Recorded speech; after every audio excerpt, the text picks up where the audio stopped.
तयारीची सुरुवात करत असताना पहिला जो महत्त्वाचा टप्पा आहे तो नियोजनाचा आहे आणि त्याला आपण जितक्या सोप्या पद्धतीने समजून घेण्याचा प्रयत्न करूयात. सामान्य अध्ययन पेपर क्रमांक 3, अर्थव्यवस्था, विज्ञान तंत्रज्ञान आणि याच्या खेरीज अंतर्गत सुरक्षा, जैवविविधता अशा प्रकारचे महत्त्वाचे कळीचे मुद्दे पेपर क्रमांक 3 मध्ये समाविष्ट केलेले आहेत. राजकीय न्याय आहे, सामाजिक न्याय आहे, आर्थिक न्याय आहे. सो अशी कितीतरी उदाहरणं तुम्हाला राज्यघटनेच्या बाबतीमध्ये संकल्पना म्हणून देता येतील. या संकल्पना तो विषय समजून घेण्यासाठी अत्यंत महत्त्वाच्या आहेत की पूर्व परीक्षेच्या बाबतीमध्ये त्याचं उत्तर जास्त आहे आणि मुख्य परीक्षेच्या बाबतीमध्ये ते तेवढं नाही. म्हणजे हा एक मुद्दा. आता दुसरा मुद्दा, 3 वाचनं मिनिमम करायला पाहिजे. As a rule of thumb म्हणून मी तो सांगतो.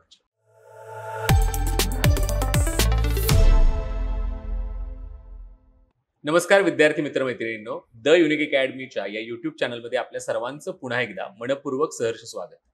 मित्रांनो, युनिक संवादच्या अंतर्गत युनिक पॉडकास्ट नावाची एक नवीन मालिका आपण सुरू केलेली आहे, ज्याचा पहिला एपिसोड तुम्ही ऑलरेडी युट्यूबवरती बघितलेला असेल, की ज्या एपिसोडमध्ये आपण राज्यसेवा 2025 जो वर्णनात्मक किंवा डिस्क्रिप्टिव्ह पॅटर्न आहे तो नेमका कशा स्वरूपाचा आहे या विषयावरती युनिक अकॅडमीचे संचालक ऑनरेबल तुकाराम जाधव सर यांनी आपल्याला मार्गदर्शन केलेलं होतं. याच पॉडकास्ट मधला आजचा हा आपला दुसरा जो एपिसोड आहे, एका बाजूला तो एपिसोड बघितल्यानंतर नेमका बदल काय हे तुमच्या लक्षात आलं असेल, पण मग हा बदल आणि त्या बदलाच्या अनुषंगाने आपल्या अभ्यासाची रणनीती कशा पद्धतीने असायला पाहिजे, म्हणजे अगदी थोडक्यात जर बोलायचं झालं तर अभ्यासाची किंवा तयारीची सुरुवात कुठून आणि कशी करावी या विषयावरती आपण आज संवाद साधणार आहोत. आज आपल्यासोबत पुन्हा एकदा द युनिक अकॅडमीचे संचालक ऑनरेबल तुकाराम जाधव सर हे आपल्याला मार्गदर्शन करतील. सर, तुमचं स्टुडिओमध्ये पुन्हा एकदा स्वागत. आजचा जो विषय आहे, म्हणजे विषयाच्या अनुषंगाने जर आपण बोलायचं झालं तर बरेचसे विद्यार्थी असे आहेत की आता 2025च्या तयारीला लागलेले आहेत, पण अनेकांच्या समोर असा एक प्रश्न आहे की ही तयारी नेमकी सुरू कशा पद्धतीने करायला पाहिजे. म्हणजे एका बाजूला जर आपण बघितलं तर 2025च्या एप्रिल महिन्यामध्ये जर आपण प्रिलिमिनरी एक्झामिनेशन असेल असं जर आपण गृहीत धरलं, जसं तुम्ही मागच्या एपिसोडमध्ये देखील उल्लेख केलेला होता की एप्रिलमध्ये जर समजा प्रिलिम झाली तर साधारण 1 वर्षाचा कालावधी विद्यार्थ्यांच्या समोर आहे. आणि मग या 1 वर्षामध्ये मुख्य परीक्षा आणि पूर्व परीक्षा याचं नियोजन विद्यार्थ्यांनी कशा पद्धतीने करायला पाहिजे याबद्दल थोडंसं मार्गदर्शन करा. येस, नवी राज्यसेवा आणि फॉर दॅट मॅटर कुठल्याही प्रकारच्या परीक्षेची तयारी करत असताना नियोजन हा अत्यंत कळीचा मुद्दा असतो. जसं मागच्या एपिसोडला आपण हे पाहिलेलं आहे की त्याचं स्वरूप विस्तारलेलं आहे. बरोबर. त्याच्या स्वरूपामध्ये पूर्वी जो ऑब्जेक्टिव्ह आहे त्याच्याऐवजी आता ते डिस्क्रिप्टिव्ह आहे. सो या दोन्ही घटकांचा जर आपण एकत्रित विचार केला तर नियोजनाचं महत्त्व हे कैक पटीनं वाढलेलं आहे. सो स्वाभाविक तयारीची सुरुवात करत असताना पहिला जो महत्त्वाचा टप्पा आहे तो नियोजनाचा आहे आणि त्याला आपण जितक्या सोप्या पद्धतीने समजून घेण्याचा प्रयत्न करूयात तर तो करूयात. 1 वर्ष आहे. सो नवी रचना जर आपण लक्षात घेतली तर त्या 1 वर्ष म्हणजे 12 महिन्यातले 4-4.5 महिने मॅक्सिमम 5 महिने पूर्व परीक्षेच्या तयारीसाठी ते द्यायचे आहे. हा पहिला भाग. याचा अर्थच असा आहे की 12 महिन्यातले 5 महिने जर आपण कमाल ज्याला म्हणूयात बघा असं मॅक्सिमम म्हणूयात 5 महिने जर ते पूर्व परीक्षा देणार असो आपण तर उरलेला कालावधी हा 7-1 महिन्याचा तुम्हाला मुख्य परीक्षेसाठी मिळतो. सो अशा रीतीने हे ढोबळ टाइम टेबल आपल्याला एका बाजूला करता येईल. पण हे करायचं कधी, तर मला असं वाटतं की जर 2025 मधली पूर्व परीक्षा एप्रिल महिन्यामध्ये असेल तर तिथंपासनं आपण जर उलट काउंट करत आलो तर 5 महिने साधारणतः आपण म्हणूयात की 1 डिसेंबर 2024 ते एप्रिल 2025 हा पूर्व परीक्षेच्या आधीचा इमिजिएट 5 महिन्याचा कालावधी हा पूर्व परीक्षेच्या तयारीसाठी राखीव ठेवायला पाहिजे.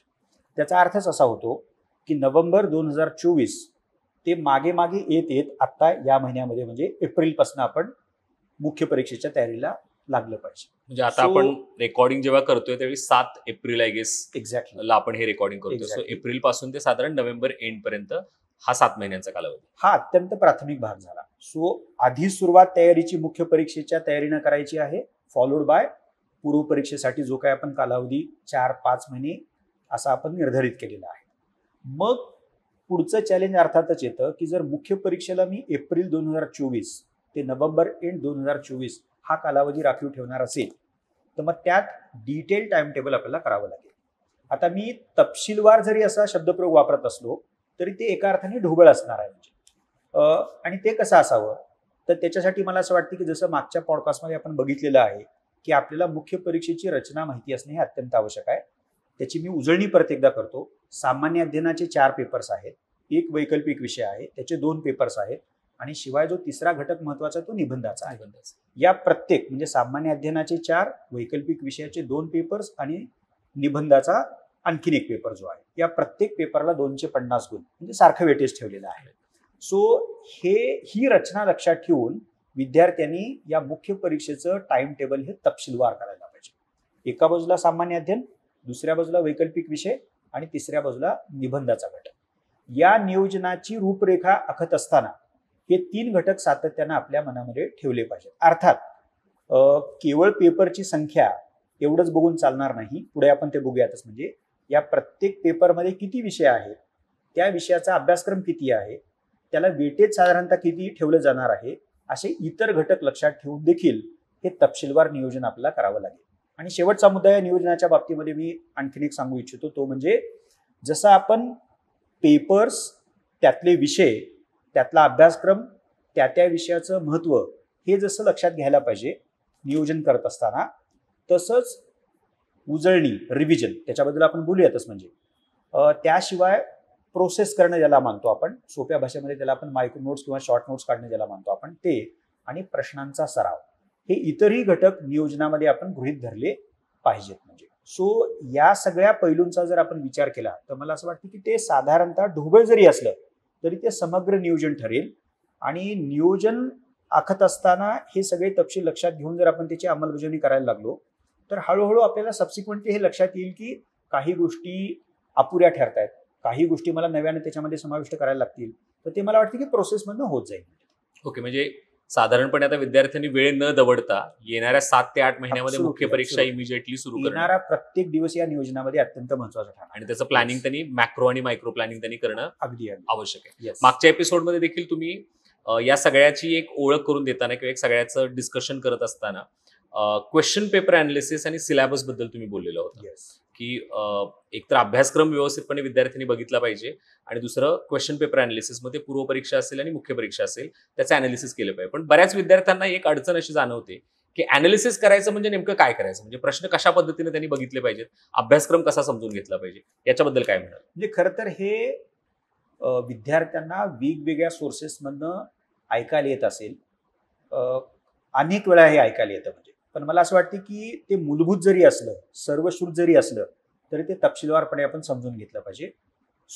एमपीएससीची जर आपण तयारी करणार असू तर एमपीएससीची परीक्षा काय हे आपल्याला माहिती असली पाहिजे. आणि त्याचे 2 मार्ग, 2 साधन जर काय असतील तर त्यातलं एक साधन स्वयं आयोगानं सिलेबस दिलेला आहे. पूर्व परीक्षेचा सिलेबस अत्यंत थोडक्यात आहे, पण आपण मुख्य परीक्षेच्या संदर्भात चर्चा करत असल्यामुळे मुख्य परीक्षेचा सिलेबस आयोगानं अत्यंत डिटेल दिलेला आहे.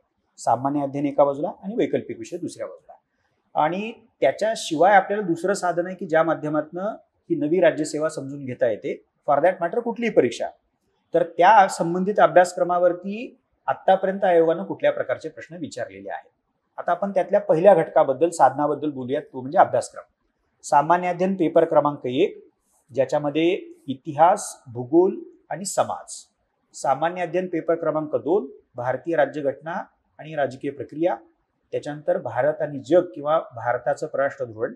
सामान्य अध्ययन पेपर क्रमांक 3, अर्थव्यवस्था, विज्ञान, तंत्रज्ञान आणि याच्याखेरीज अंतर्गत सुरक्षा, जैवविविधता अशा प्रकारचे महत्वाचे कळीचे मुद्दे पेपर क्रमांक 3 मध्ये समाविष्ट केलेले आहेत. कृषी सारखा मुद्दा पण त्याच्यामध्ये जो इकॉनॉमिक्सला जोडून आपण बघतो तो पण आहे. आणि चौथा जो पेपर आहे म्हणजे GS4 किंवा सामान्य अध्ययन पेपर क्रमांक 4, इथिक्स, त्याचा देखील सिलेबस अत्यंत डिटेलमध्ये दिलेला आहे. आता हा आयोगानं सविस्तर दिलेला अभ्यासक्रम विद्यार्थ्यांनी 2 ते 3 वेळा वाचला पाहिजे. खुद्द स्वतःच्या हस्ताक्षरामध्ये तो लिहून काढला तरी काय हरकत नाही. म्हणजे ज्याला आपण आजच्या परिभाषेमध्ये स्क्रीनशॉट मानतो, तर तो स्क्रीनशॉट सदृश्य अभ्यासक्रमाचं अंडरस्टँडिंग जे आहे, जे आकलन आहे, ते अनेक वेळा वाचून आणि स्वतः लिहून विद्यार्थ्यांनी केलं पाहिजे. हा झाला पहिला भाग. असं जर का विद्यार्थ्यांनी केलं तर संबंध अभ्यासाच्या पहिल्या दिवसापासून ऍक्च्युअल परीक्षेला जात असताना आपला अभ्यास नेमका कसा आणि कशाचा आपण करणार आहोत याचं एक मोठं उत्तर तुम्हाला अभ्यासक्रमाची माहिती योग्य रीतीने असेल तर मिळू शकतं. म्हणजे दुसरं जे साधन किंवा दुसरा घटक ज्याला म्हणूयात आपण म्हणजे प्रश्नपत्रिकांचं विश्लेषण. आता अनेक विद्यार्थ्यांना प्रश्न हा पडेल की जिथं आयोगाचा हा पॅटर्न 2025 पासून सुरू होणार आहे, म्हणजे परीक्षाच आजपर्यंत झालेली नाहीये नव्या अभ्यासक्रमावरती, तर जुन्या प्रश्नपत्रिका कशा बघायच्या. तर मी मागच्या एपिसोडमध्ये पण हे स्पष्ट उल्लेख केलं केलेला होतं होता तुम्ही त्याचा. की संघ लोकसेवा आयोगाच्या 2013 ते 2023 ज्या युनिक पब्लिकेशननं मराठीमध्ये ट्रान्सलेट केलेल्या प्रश्नपत्रिका आहेत सामान्य अध्ययन आणि निबंधाच्या, ज्यांचा वैकल्पिक विषय ठरलाय ते वैकल्पिक विषयाच्या प्रश्नपत्रिका देखील बघू शकतात. संदर्भासाठी म्हणजे आपल्याला संबंधित अभ्यासक्रमावरती काय प्रकारचे प्रश्न विचारले जातील याचा एक साधारणतः अंदाज यावा यासाठी संघ लोकसेवा आयोगाच्या प्रश्नपत्रिका संदर्भ म्हणून बघायला काही हरकत नाही. त्यातली काही उदाहरणं पण मी तुम्हाला आपल्या या चर्चेमध्ये सांगणारच आहे. उदाहरण घेऊयात आपण. आता आधुनिक भारताचा इतिहास म्हटलं तर 1857चा उठाव, त्याच्यानंतर 20व्या शतकामध्ये जेव्हा आपण येतो 1905ला झालेली बंगालची फाळणी आहे, गांधीयुग ज्याला ढोबळपणे ओळखलं जातं त्या काळामध्ये झालेल्या चळवळी आहेत. अभ्यासक्रमातला कुठलाही घटक तुम्ही घेतला आणि त्यावरच्या जुन्या प्रश्नपत्रिका जर तुम्ही पाहिल्यात तर तुम्हाला हा अंदाज येईल की 1857च्या उठावावरती कुठल्या प्रकारचे प्रश्न विचारलेले आहेत. कारणं सांगा, त्याचे परिणाम सांगा, किंवा एखाद्या इतिहास अभ्यासकाचं एखादं विधान घेतात आणि त्याच्या आधारे 1857च्या उठावाच्या संदर्भामध्ये प्रश्न विचारला जाऊ शकतो. आपण भारतीय राज्यव्यवस्थेतलं उदाहरण घेऊ शकतो. म्हणजे खरं तर 2012 पूर्वी राज्यसेवेचा जो पॅटर्न होता तो देखील डिस्क्रिप्टिव्ह होता. त्या काळातल्या जुन्या प्रश्नपत्रिका देखील विद्यार्थी बघू शकतात. राज्यघटना असेल, इतिहास असेल, भूगोल असेल, अर्थव्यवस्था असेल, संदर्भासाठी जुन्या प्रश्नपत्रिका देखील पाहता येतील. म्हणजे त्या जशाच तशा त्या प्रश्नपत्रिकातनं प्रश्न आज विचारले जातील असं काही नाहीये, पण आपल्याला कळावं, साधारणतः अंदाज यावा, त्यासाठी तोही सोर्स ते बघू शकतात. मग जर आपण भारतीय राज्यघटनेचं उदाहरण घेतलं तर आयोग पूर्वीच्या पॅटर्नमध्ये कायमस्वरूपी अनेक वेळेला अशा प्रकारचे प्रश्न विचारत असताना दिसतं. उदाहरणार्थ, भारतीय राज्यघटना हे उसनवारीचं गाठोडं आहे, किंवा भारतीय राज्यघटनेमध्ये मूलभूत हक्कांपेक्षा मूलभूत हक्कांवरील मर्यादा जास्त आहेत, वगैरे वगैरे वगैरे. तर आपल्याला भारतीय राज्यघटनेची वैशिष्ट्य अभ्यासाची आहेत, माहिती पण असू शकतात. तर त्या अभ्यासक्रमावरती अशा प्रकारचे जुने प्रश्न जर आपण बघू शकलो, मग ते राज्यसेवा 2012 पूर्वीचे असतील किंवा संघ लोकसेवा आयोगाच्या आत्ताच्या पॅटर्न मधले 2013 पासून ते 23 पर्यंतचे असतील. सो जुने प्रश्न पाहणं, ते एकदा पाहणं पुरेसं ठरणार नाही, 2 वेळा वाचा, 3 वेळा वाचा. सो मला पेपर माहिती आहे, त्या पेपरमधले सामान्य अध्ययनाचे विषय माहिती आहेत, त्या विषयाचा मी अभ्यासक्रम बघितलेला आहे आणि त्या अभ्यासक्रमामधील प्रत्येक चॅप्टरवरती जुने प्रश्नपत्रिका मी बघितलेले आहेत.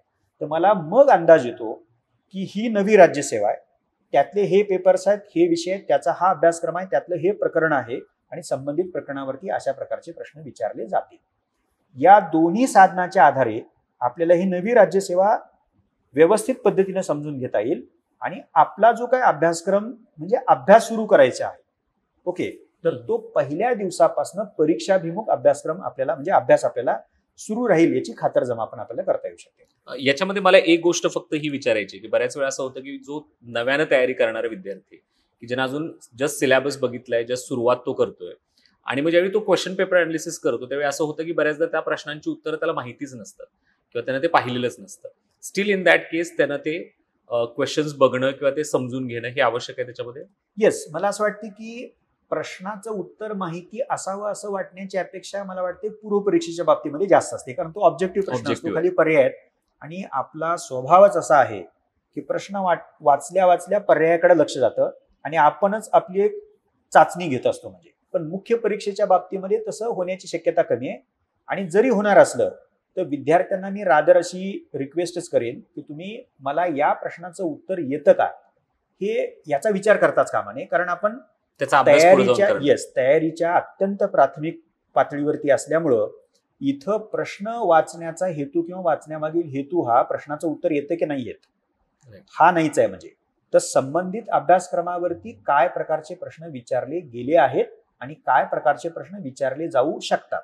ओके, सो त्याचा एक प्रारंभ बिंदू असा आहे की प्रश्न बघितल्यामुळं म्हणजे जुने प्रश्न, गतवर्षीय प्रश्न बघितल्यामुळं मला नेमका अभ्यास कसा करायचा आहे, त्याची व्याप्ती किती असायला पाहिजे, खोली किती असायला पाहिजे, ह्याचा अंदाज काहीसा मला सुरुवातीपासून घ्यायचा आणि त्याचा जो अंतिम बिंदू आहे की मला अशा प्रकारचे प्रश्न टॅकल करता यायला पाहिजेत, अशा प्रकारच्या प्रश्नांची उत्तरं देता यायला पाहिजेत, किंबहुना येणाऱ्या वर्षामध्ये आयोग काय प्रकारचे प्रश्न विचारू शकतो याचा अंदाज देखील मला घेता यायला पाहिजे. निश्चितपणे Yes. विद्यार्थ्यांना हा जो टप्पा आहे किंवा सुरुवातीच्या काळात काय करायला पाहिजे, बऱ्याचदा विद्यार्थी गोंधळून गेलेले असतात की नेमकी सुरुवात कशी करू किंवा कुठनं सुरुवात करू, तर निश्चितपणे याचा त्यांना फायदा होईल. आता हे झालं की एका बाजूला नियोजन तुम्ही सांगितलं, दुसऱ्या बाजूला तुम्ही सिलेबस असेल किंवा प्रिव्हियस इयर क्वेश्चन पेपर्स असतील त्याचं अनालिसिस करावं हे सांगितलं. हे सगळं झाल्यानंतर आता ज्यावेळी प्रत्यक्षात विद्यार्थी अभ्यासाला सुरुवात करेल त्यावेळी नेमकं त्यांनी काय वाचलं पाहिजे किंवा कशा पद्धतीने त्याचा अभ्यास त्यांनी सुरू केला पाहिजे? काय वाचायचं, मला असं वाटते की हा यातला एक जे काही कळीचे प्रश्न आहेत त्यातला एक महत्वाचा कळीचा प्रश्न म्हणून बघता येतो. त्याचं थोडंसं सोयीसाठी मुद्देसूद असं उत्तर देतो. 3 घटक काय वाचायचं या प्रश्नाच्या उत्तरामध्ये आपल्याला पाहता येतात. एक, पाठ्यपुस्तकं जी अत्यंत मूलभूत आहेत.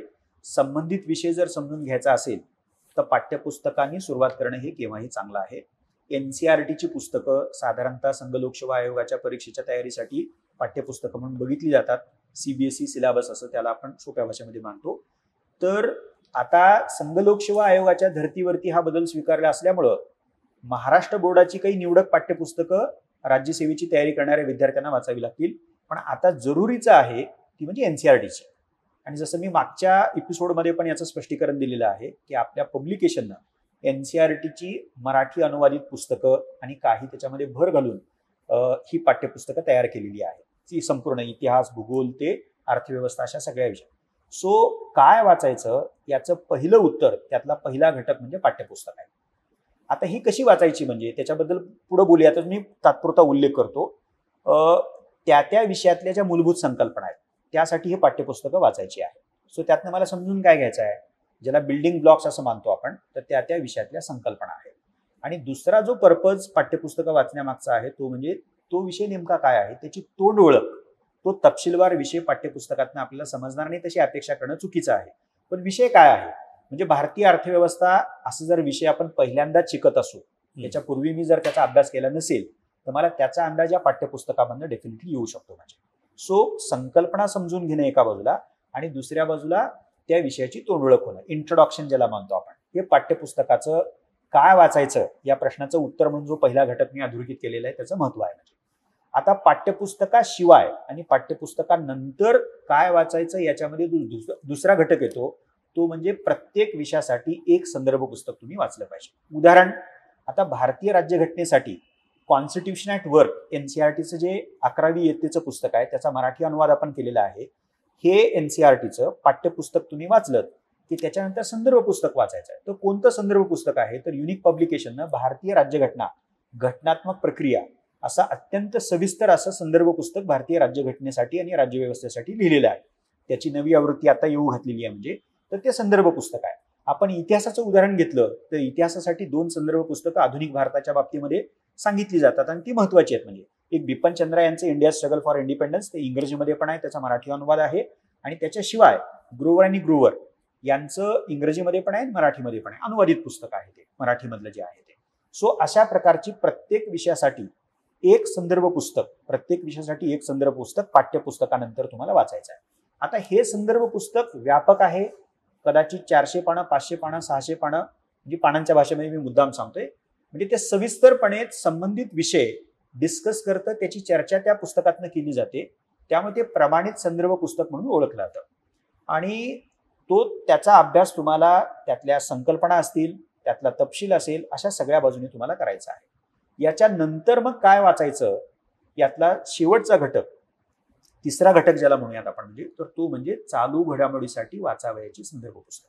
एक वर्तमानपत्र तुम्हाला बघावं लागेल, एखादं मॅगझिन तुम्हाला बघावं लागेल. ओके, याखेरीज तुम्ही TV चॅनलचा पण अत्यंत चांगल्या प्रकारे वापर करू शकता.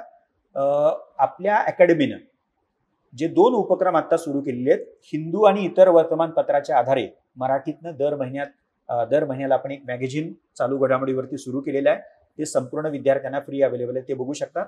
आणि राज्यशास्त्र वैकल्पिक विषयासाठी 2 महिन्यातनं एक अंक आपण चालू घडामोडीसाठी प्रसिद्ध करत आहोत, तोही तुम्ही बघू शकता. PSIR pulse. Exactly, PSIR pulse नावाचं. सो एक आहे पाठ्यपुस्तकं, दुसरं आहे संदर्भ पुस्तकं आणि तिसरं आहे चालू घडामोडीसाठी, ज्याचा मी आता उल्लेख केलेला आहे. वर्तमानपत्रापासून ते हिंदू सारांश हे जे मॅगझिन आहे, अशा प्रकारच्या सोर्सेसचा वापर तुम्हाला करायला लागेल.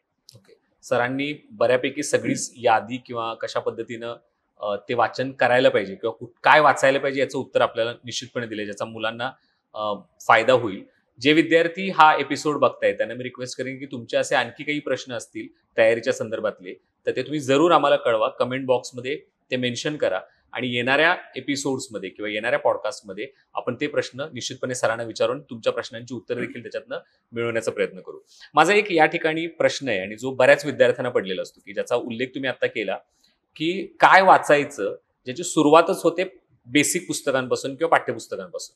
पण बऱ्याच विद्यार्थ्यांना हा प्रश्न असतो की पाठ्यपुस्तकं का बरं एवढी गरजेची आहे, म्हणजे त्याचं वाचन का करणं आवश्यक आहे. तर त्याच्या संदर्भात तुम्ही काय सांगाल? येस, ज्याचा मगाशी पण उल्लेख केला, पण आता थोडंसं सविस्तर बोलूया आपण. त्यात 2 हेतू आहेत पाठ्यपुस्तकं वाचण्यामागील. एक आहे त्या विषयातल्या संकल्पना मला कळल्या पाहिजेत. उदाहरण जर घ्यायचं झालं, मी जर राज्यघटनेचा अभ्यास करत असेल तर मला मुळात राज्यघटना म्हणजे काय, घटनावाद नावाची त्याला जोडून येणारी संकल्पना आहे.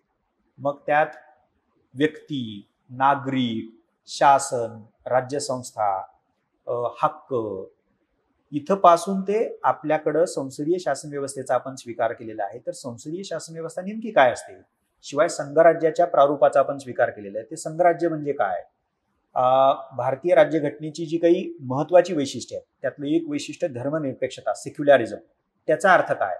सो तुम्हाला भारतीय राज्यघटना नावाचा विषय जर समजून घ्यायचा असेल तर जवळपास अशा त्याची संख्या महत्वाची नाहीये, 40 होईल 50 होईल म्हणजे, पण या मूलभूत संकल्पना आपल्याला माहिती असणं आवश्यक आहे. स्वातंत्र्य म्हणजे काय, जसं मी हक्काचा उल्लेख केला. सो स्वातंत्र्याची दुसरी संकल्पना आहे, न्यायाची संकल्पना आहे. प्रियांबल जर आपण वाचायला लागलो तर त्याच्यामध्ये 3 न्यायाचे पैलू अधोरेखित केलेले आहेत किंवा नमूद केलेले आहेत. राजकीय न्याय आहे, सामाजिक न्याय आहे, आर्थिक न्याय आहे. सो अशी कितीतरी उदाहरणं तुम्हाला राज्यघटनेच्या बाबतीमध्ये संकल्पना म्हणून देता येतील.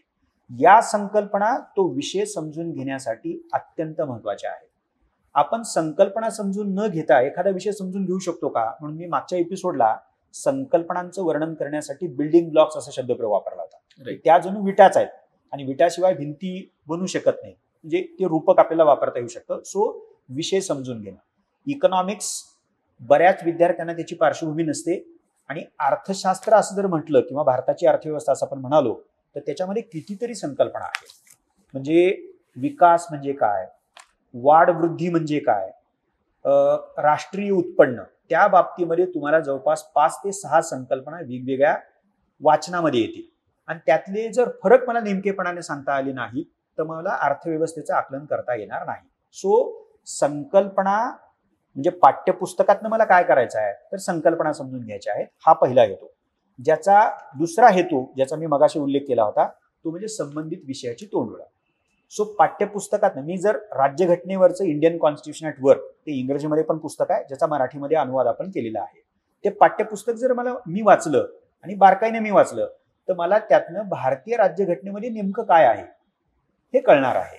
मला संपूर्ण भारतीय राज्यघटना कदाचित समजणार नाही, त्याचे सगळे पैलू मला त्यातनं समजणार नाहीत, पण भारतीय राज्यघटनेचा अंदाज मला घेता येईल, एक पाया तयार होऊ. एक्झॅक्टली, तोंडओळख, इंट्रोडक्शन म्हणजे हा दुसरा हेतू पाठ्यपुस्तकामागचा आहे. आणि म्हणून मी अशी विनंती करेन विद्यार्थ्यांना, एकदा दोनदा वाचून पाठ्यपुस्तक पुरेसं ठरणार नाही, तुम्ही 3-4 वेळा पाठ्यपुस्तकं वाचली पाहिजेत. आणि ती वाचताना तपशिलाकडं किंवा माहितीकडं थोडंसं कमी लक्ष दिलं तरी चालेल, पण त्याचा चुकीचा अर्थ लावू नका. पण त्यात कशाकडं मी जास्त लक्ष द्यायला पाहिजे पाठ्यपुस्तकं वाचताना, संकल्पना, कॉन्सेप्ट, टर्म्स आहेत, कॉन्सेप्ट आहेत, आयडिया, जसे वेगवेगळे शब्दप्रयोग वापरतो त्याच्याकडे बिलकुलही आपण दुर्लक्ष करता कामा नये. सो एक प्रकारचा बिल्डिंग ब्लॉक म्हणून देखील ती पाठ्यपुस्तकं मदत करतील. बोलण्याच्या ओघामध्ये जसा हा एपिसोड पुढे सरकतोय तसं काही आणखी प्रश्न त्याच्यामध्ये येत आहेत आणि एक एक मुद्दा त्यातनं उलगडत चाललाय. म्हणजे मग जसं सुरुवातीला सुरुवात कशी करायची किंवा नियोजन आपण बघितलं, त्याच्यानंतर रेफरन्सेस आणि अभ्यासक्रमाकडे आपण गेलो, काय वाचायचं हे पण तुम्ही सांगितलं. आता त्याच्या पुढचा प्रश्न विद्यार्थ्यांचा बऱ्याचदा असा निर्माण होऊ शकतो की आम्हाला हे सगळं कळालं, की काय वाचायचं हे कळालं, पण एक महत्वाचा प्रश्न राहतो ते कसं वाचायचं, म्हणजे नेमकी अभ्यासाची पद्धत काय असली पाहिजे, याच्याबद्दल तुम्ही काय सांगा. आता हे 2 लेवलवरती याचं उत्तर देता येऊ शकतं आणि हे मी थोडंसं मुद्देसूद यासाठी बोलतोय की विद्यार्थ्यांना ते समजावं, पण मला सांगायला पण सोपं जावं आणि त्यांना ते लक्षात राहील. म्हणजे त्या 2 पातळ्या कुठल्या आहेत, म्हणजे एक, मला वाचायचं तर इमिजिएटली आहे, तर त्यातली एक पातळी काय आहे तर काय वाचायचं आणि कुठल्या क्रमानं वाचायचं. आता काय वाचायचं उत्तर मी दिलेलं आहे, तर त्यात 3 घटक असणार आहेत. पाठ्यपुस्तक असणार आहे, संदर्भ पुस्तक असणार आहे आणि चालू घडामोडीचा सोर्स असणार आहे. ओके, पण याचा क्रम काय असला पाहिजे? तर क्रम आता विद्यार्थ्यांना लक्षात आला असेल, काही विद्यार्थ्यांना तो माहिती असेल. पाठ्यपुस्तकाने सुरुवात करायची आहे, त्यानंतर आणि आपण जर चॅप्टर वाईज ते वाचायला लागलो आणि शक्यतो विद्यार्थ्यांनी प्रकरण निहाय हा वाचनाचा क्रम मी जसं सांगतोय तसं जर पाळला तर तो जास्त सोयीस्कर ठरेल. पाठ्यपुस्तकातलं एक प्रकरण, तेच प्रकरण म्हणजे संबंधित प्रकरण, थोडासा बदल इकडे तिकडे होऊ शकतो, पण तेच प्रकरण संदर्भ पुस्तकातनं, आणि मग त्या प्रकरणासंबंधी जर चालू घडामोडी असतील, समकालीन घडामोडींचा आयाम असेल तर मग ते नंतर वाचावा. सो पाठ्यपुस्तक, संदर्भ पुस्तक आणि चालू घडामोडीचा सोर्स हा तो क्रम असावा.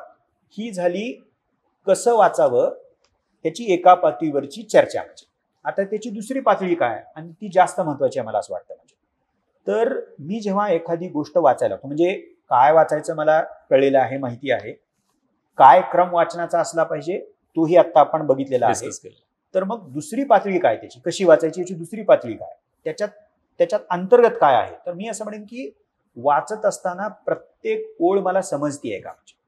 ओके, आणि इथं थोडीशी गफलत होण्याची शक्यता असते की मी वाचतोय, मला वाचलेलं समजते म्हणजे, पण विद्यार्थ्यांना पटकन असं वाटतं की एक पान झाल्यावरती की जे वाचले आपण ते वाचलेलं सगळंच्या सगळं लक्षात राहावं. म्हणजे त्यामुळं वाचत असताना समजणं एक पैलू आहे आणि लक्षात राहणं दुसरा पैलू आहे. लक्षात राहतं की नाही, लक्षात ठेवणं गरजेचं आहे, पण एका वाचनानं मला लक्षात ठेवता येणार नाही, ते राहणार पण नाही, तशी अपेक्षा करणं चुकीचं आहे. त्यामुळं पुन्हा पुन्हा वाचून आपल्याला लक्षात ठेवण्याचा पैलू इन्शुअर करायचा आहे. म्हणजे आत्ता त्याचा मला विचार करायचा नाही.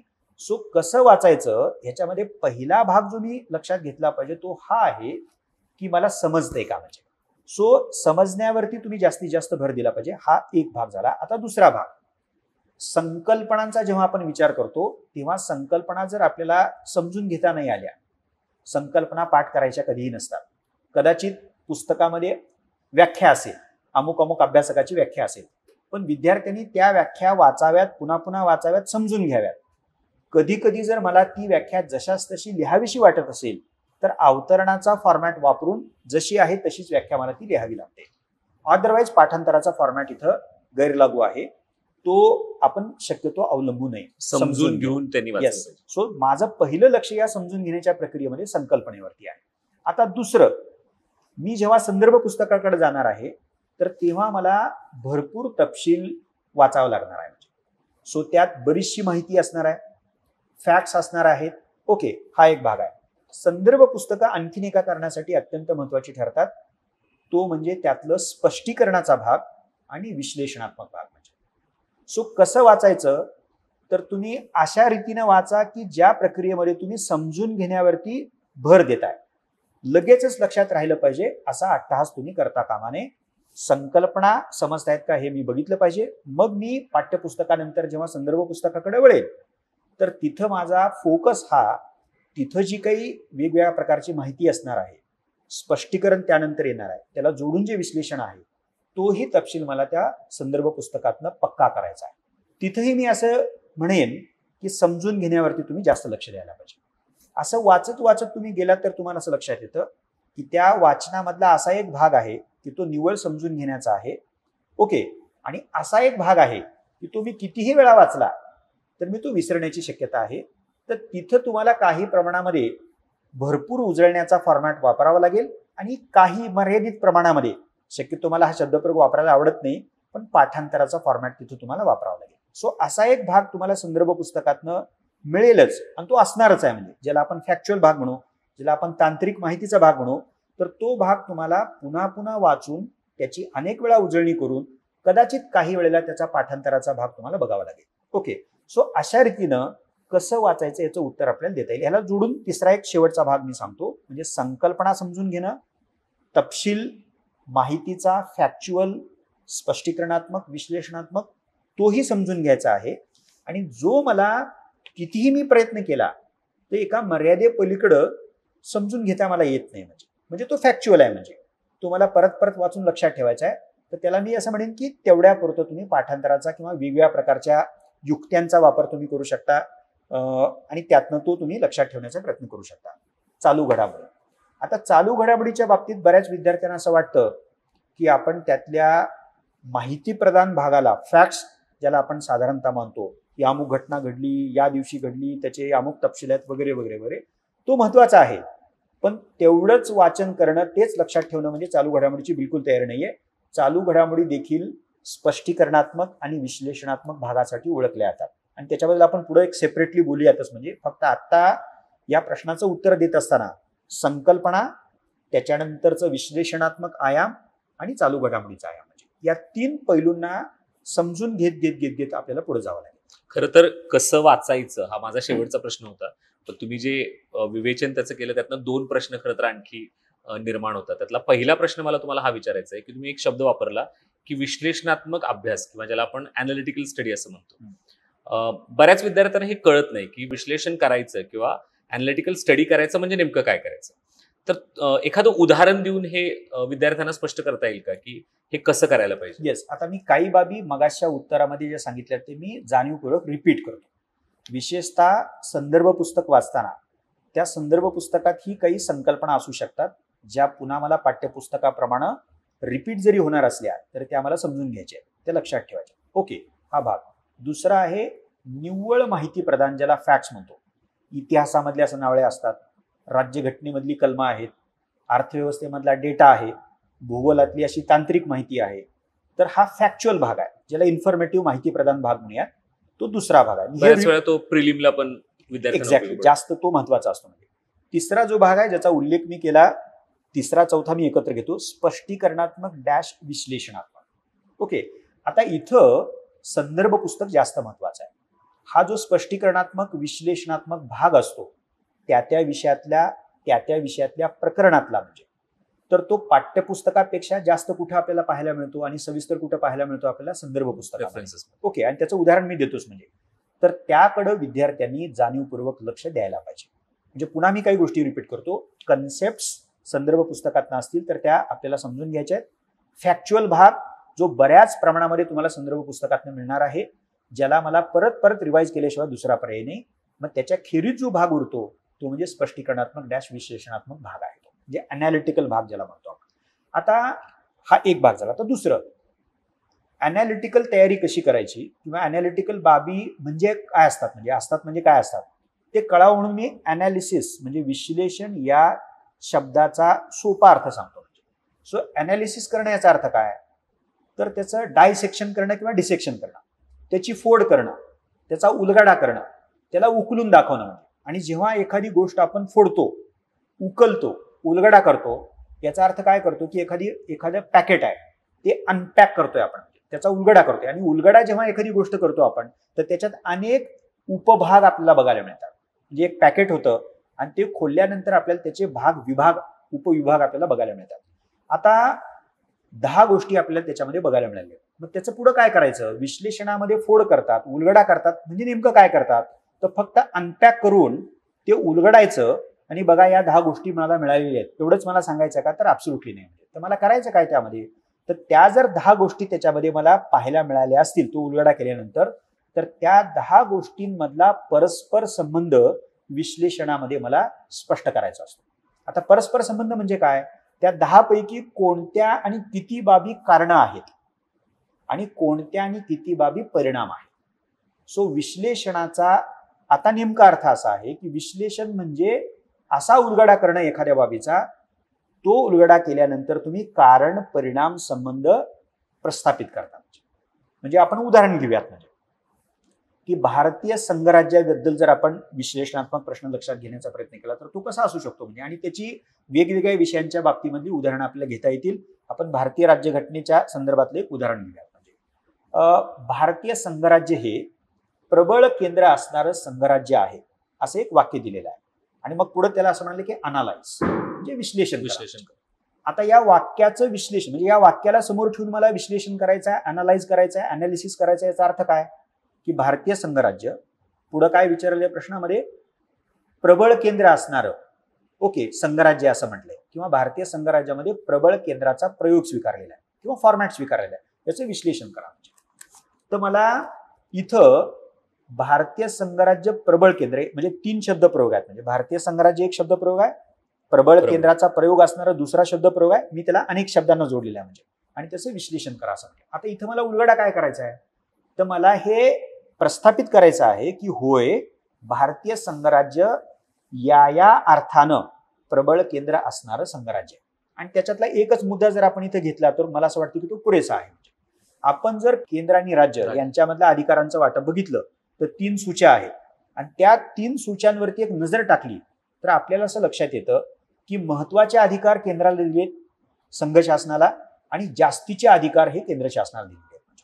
ओके, सो महत्वाचे पण आणि जास्तीचे पण, म्हणजे ज्याला आपण अधिकचे म्हणतो आपण, यातनं इमिजिएटली आपल्या लक्षात येतं की केंद्राकडं अधिकाराचं किंवा सत्तेचं पारडं हे केंद्राच्या बाजूनी झुकलेलं आहे. आणि असे कितीतरी तरतुदी तुम्हाला भारतीय राज्यघटनेतनं देता येऊ शकतात. सो इथं विश्लेषण करताना आपण गृहीत नाही धरलं, आपण हे सप्रमाण सांगतो की बघा या घटनेमधल्या तरतुदी आहेत की ज्यातनं आपल्याला हे लक्षात येतं की आपलं संघराज्य हे अशा प्रकारचं संघराज्य आहे की जिथं केंद्राला प्रबळ अधिकार देण्यात आले आहेत. हा पहिला मुद्दा. आता दुसरा, या उलगड्यामधली दुसरी बाब काय आहे, मी म्हटलं कारण परिणाम. आता कारण हा प्रबळ संघराज्याचा प्रयोग भारतानं का स्वीकारलेला आहे, तर त्याची एका परिच्छेदामध्ये कारणमीमांसा केली पाहिजे. आणि त्याचंही उत्तर आपण जाता जाता त्याला स्पर्श करूयात. म्हणजे का बरं घटनाकर्त्यांनी प्रबळ केंद्राचं फॉर्मॅट स्वीकारलेलं आहे किंवा प्रयोग स्वीकारलेला आहे. आणि आपल्या सर्वांना त्याची कल्पना असू शकते की ज्या काळामध्ये भारतीय राज्यघटनेची निर्मिती प्रक्रिया सुरू होती तो काळ जर आपण आठवला तर त्यात वेगळ्या पाकिस्तानच्या निर्मितीची मोहीम खूप मोठ्या प्रमाणामध्ये पुढे आली होती.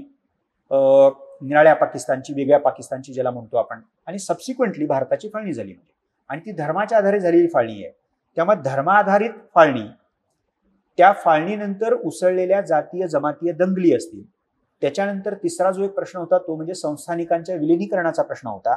ओके, एवढे जर मुद्दे आपण लक्षात ठेवले तर तुम्हाला असं लक्षात येईल घटनाकर्त्यांसमोर जो मोठा प्रश्न होता तो हा होता की या ब्रिटिश वसाहतवादी राजवटीतनं स्वतंत्र होणाऱ्या आणि नंतर झालेल्या समाजाला जी राज्यघटना द्यायची आहे ती गरजेची आहे. म्हणजे त्याचं एक स्वतंत्र राष्ट्रराज्य निर्माण होणार आहे ते गरजेचं आहे. ते डेमोक्रेटिक असणार होतं, लोकशाहीपूर्ण असणार होतं, हे स्पष्ट झालेलं होतं.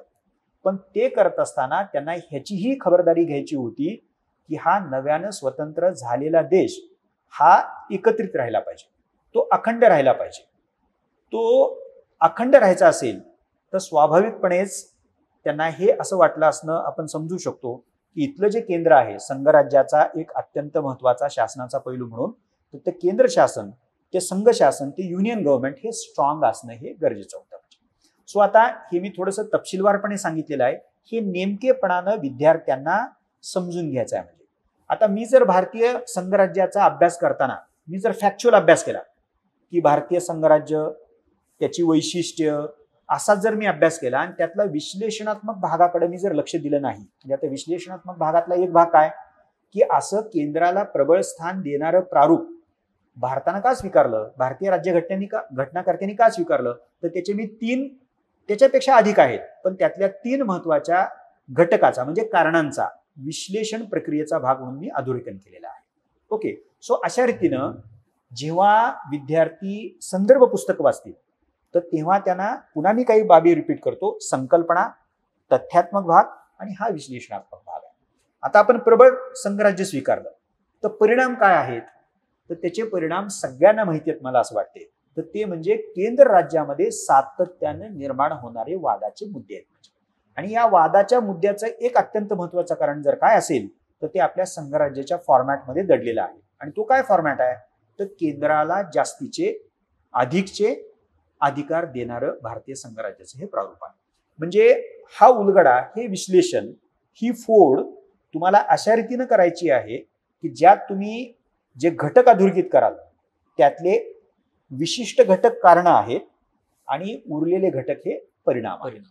आता आपण दुसरं उदाहरण घेऊया आणि हा सर्वसाधारण प्रश्न म्हणून मी, जो की आपल्या सगळ्यांना माहिती असतो, भारतीय शेती ही पेचात आहे, म्हणजे भारतीय शेतीमधल्या पेचाचं विश्लेषण करा, असं जर प्रश्न आला तर आपण काय लिहू त्याचं उत्तर. म्हणजे तर त्या प्रश्नाकडं पाहत असताना, त्या प्रश्नाचं आकलन करत असताना मी जर विश्लेषणात्मक पद्धतीने त्याच्याकडे बघितलंच नसेल, म्हणजे शेती पेचात आहे का, तर डेफिनेटली पेचात आहे, तुम्हाला अनेक दाखले त्याचे देता येतील. म्हणजे पण ते समजून घेत असताना त्याची कारणं मी बघितलेली आहेत का, त्या कारणांचा मी कितपत विचार केलेला आहे, आणि मग परिणाम जो आहे ना, तर अन्यथा काय होऊ शकतं की मला जर विश्लेषणाचाच अर्थ माहिती नसेल आणि मी त्याकडे दुर्लक्ष केलेलं असेल, तर शक्यता अशी नाकारता येत नाही की मी परिणामांनाच महत्व देतो आणि कारणांकडे दुर्लक्ष होण्याची शक्यता असते. सो मला असं वाटतं की कदाचित विद्यार्थ्यांना हे मी थोडंसं तपशीलवारपणे केलेलं जे स्पष्टीकरण आहे ते क्लिष्ट वाटलं असेल, पण आत्ता तुर्तास मी म्हणेन की विश्लेषण नावाची काहीतरी गोष्ट आहे, ज्या विश्लेषणामध्ये डायसेक्शन, डिसेक्शन, उलगडा करणं ही प्रक्रिया गृहीत आहे, ज्याच्यामध्ये कारण आणि परिणाम संबंधित घटकाबद्दलचा आपल्याला प्रस्थापित करायचा आहे. ऑब्व्हियसली. आणि जे विद्यार्थी ट्रान्झिशनमध्ये, ज्याचा उल्लेख आपण मागच्या पॉडकास्टमध्ये केलेला होता, की जे विद्यार्थी ऑब्जेक्टिव्ह नुसार तयारी करतायत, सो त्यांनी इमिजिएटली या ट्रान्झिशनमध्ये हे विश्लेषणात्मक किंवा अनालिटिकल अंडरस्टँडिंग विशेष महत्वाचं आहे. येस.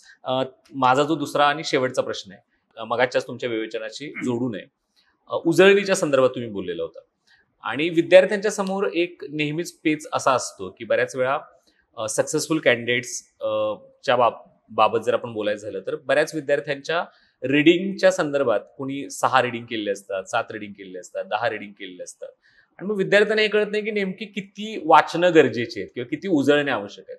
त्याचं काही सायंटिफिक असं आन्सर आपल्याला फाइंड आउट करायचं म्हटलं तर ते डिफिकल्ट जातं. पण तुमचं त्याच्याबद्दल काय मत आहे? नाही, मला असं वाटतं की येस, म्हणजे त्याचा असा काही विशिष्ट नंबर 3 किंवा 4 करा असं काही असू शकत नाही. त्याबरोबरीने हे पण खरं आहे की एखाद्या विद्यार्थ्यानं, सक्सेसफुल कॅन्डिडेटने सांगितले मी 6 वेळा वाचले, तर ते खोटं असण्याचं कारण नाही. एखादा विद्यार्थी म्हणजे मी 10 वेळा वाचला असेल, त्याचं विश्लेषण मात्र मी करतो. म्हणजे याच्याकडे येऊयात आपण. उजळण्या किती कराव्यात हा प्रत्येक विद्यार्थ्याने ठरवायचा किंवा घ्यावयाचा कॉल आहे, पण त्यातलं क्रिटिकल मिनिमम मी डेफिनेटली सांगेन. म्हणजे आणि तेही किती असावं हे परीक्षेच्या टप्प्यानुसार डेफिनेटली बदलतं आणि बदलायला पाहिजे. आपण जर पूर्व परीक्षेच्या बाबतीमध्ये उजळण्यांचा विचार करत असू तर त्या 3, 4, 5, 6, 10 पण असू शकतात. म्हणजे त्याला असं काही एक उत्तर असू शकत नाही. आणि मुख्य परीक्षेच्या बाबतीमध्ये आपण जर विचार केला तर त्या पूर्व परीक्षा इतक्या निश्चितच असणार नाहीत. म्हणजे कारण मुख्य परीक्षेमध्ये तुम्ही व्यापक वाचता, त्याच्यामध्ये केवळ तपशिलाचा भाग असत नाही, त्याच्यामध्ये स्पष्टीकरणात्मक भाग असतो, ज्याच्याबद्दल आता मगाशी बोललो आपण विश्लेषणाचा भाग असतो. तर तिथं समजून घेण्याला बराचसा वाव असल्यामुळं आणि 1-2दा वाचल्यानंतर गोष्टी समजण्याची जास्त शक्यता असल्यामुळं कदाचित आपल्याला जेवढ्या पूर्व परीक्षेमध्ये रिव्हिजन्स द्याव्या लागतील तेवढ्या मुख्य परीक्षेच्या पातळीवरती द्याव्या लागणार नाही. फॅक्च्युअल डेटामुळे पूर्वला जास्त वेळ लागू शकतो. ओके, त्यामुळं त्याचं पहिलं उत्तर असं आहे की पूर्व परीक्षेच्या बाबतीमध्ये त्याचं उत्तर जास्त आहे आणि मुख्य परीक्षेच्या बाबतीमध्ये ते तेवढं नाही. म्हणजे हा एक मुद्दा. आता दुसरा मुद्दा, 3 वाचनं मिनिमम करायला पाहिजे. As a rule of thumb म्हणून मी तो सांगतो. पहिलं वाचन करताना आपलं सगळं लक्ष आपल्याला तो संबंधित विषय जो आहे तो समजतोय का याच्याकडे असतं. दुसरं वाचन करत असताना आणखीन जास्त गोष्टी आपल्याला कळू शकतात.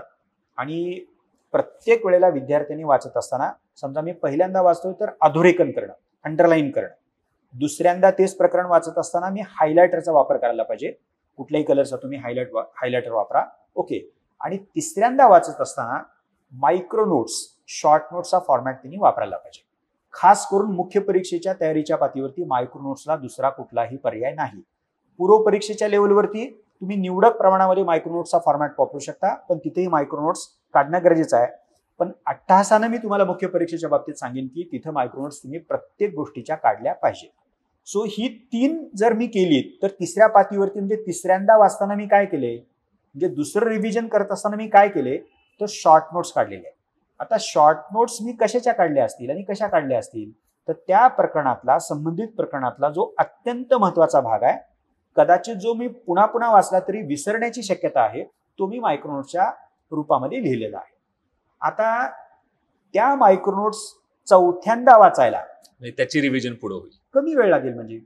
म्हणजे पहिलं वाचन करायला जर मला एखाद्या गोष्टीसाठी 5 दिवस लागले असतील तर दुसरं वाचन म्हणजे पहिलं रिव्हिजन करायला मला 2.5 दिवस किंवा 3 दिवस लागतील. तिसरं वाचन म्हणजे सेकंड रिव्हिजन, दुसरी उजळणी करायला 1 ते 1.5 दिवस लागेल. असं जर सबसिक्वेंटली आपण पुढे गेलो आणि मायक्रो नोट्स काढलेले आहेत तर मला असं वाटतं की एखाद्यानं 6, 7, 8, 9, 10 जर म्हटल्या तर ते दॅट इज क्वाईट पॉसिबल. म्हणजे ओके. सो आणि मे बी त्या 10 रिव्हिजन्स ह्या त्या मायक्रो नोट्सच्या एक्झॅक्टली आणि असंही होऊ शकतं मी तिसऱ्यांदा वाचताना मायक्रो नोट्स काढल्या असतील तर त्या कदाचित जास्त डिटेल झाल्या असतील, तपशीलवार झाल्या असतील.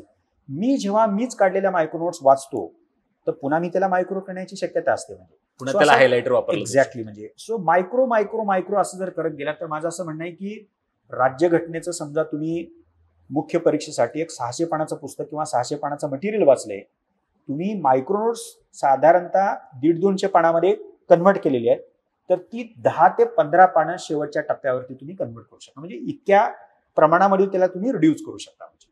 कारण जितकी वाचनं आपली वाढत जातील म्हणजे रिव्हिजन्स वाढत जातील तेवढा समजणारा भाग आणि त्याचं प्रमाण हे वाढत जाणार आहे. आणि त्यातला जो फॅक्च्युअल आणि तांत्रिक भाग आहे, डेटा वजा भाग आहे, की जो मला कितीही मी उजळणी दिली तर विसरण्याची शक्यता आहे, तर तेवढाच भाग माझ्या रडारवरती असला पाहिजे, माझं लक्ष असलं पाहिजे त्या भागावरती. तर मला असं वाटतं की तो भाग 15 पानं होतील, 20 पानं होतील, 25 पानं होतील, थोडीशी इकडे तिकडे होईल, म्हणजे तेवढाच भाग मला परीक्षेच्या तोंडावरती वाचायचा आहे. म्हणजे त्याला मला अनेक वेळा रिवाइज करता येऊ शकतं. धन्यवाद सर. तर हे होते द युनिक अकॅडमीचे संचालक honourable Tukaram Jadhav sir. Sir खूप खूप धन्यवाद. तुम्ही आज जे काही मार्गदर्शन विद्यार्थ्यांना केलंय की एकूणच राज्यसेवा 2025 ची तयारी करत असताना ती कशी आणि कुठून करायला पाहिजे, विद्यार्थ्यांच्या सर्व प्रश्नांची याच्यातनं उत्तरं निश्चितपणे मिळालेली असतील की ज्याच्यामध्ये तुम्ही अगदी उजळणीचा मुद्दा असेल किंवा कन्सेप्च्युअल क्लॅरिटी असेल किंवा विश्लेषणात्मक अभ्यास असेल, अशा प्रत्येक पैलूंवरती तुम्ही सविस्तर मार्गदर्शन केले. निश्चितपणे विद्यार्थी याचा लाभ घेतील. तुमचे खूप खूप आभार. आणि चला तर मग अभ्यासाला सुरुवात आपण करणं गरजेचं आहे. या सगळ्याचा वापर किंवा या सगळ्याच्या माध्यमातून आपल्या तयारीला तर सुरुवात होणं गरजेचं आहे. कारण येणारा जो काही टाइम पिरियड आहे की सरांनी ज्याचा उल्लेख केला की एप्रिल टू एप्रिल जो 1 वर्षाचा कालखंड आहे त्याचा आपल्याला मॅक्सिमम यूज करायचा आहे. अशाच काही एपिसोडसह आपण आणखी युनिक पॉडकास्टच्या इतर कार्यक्रमांमध्ये किंवा इतर एपिसोडच्या द्वारे नव्या मुद्द्यांची चर्चा करणार आहोत. तुमचे काही प्रश्न जर असतील तर ते कमेंट बॉक्समध्ये जरूर कळवा. हे युनिकचं YouTube चॅनल सबस्क्राईब करायला विसरू नका. Thank you so much. Take care and all the best. Thank you.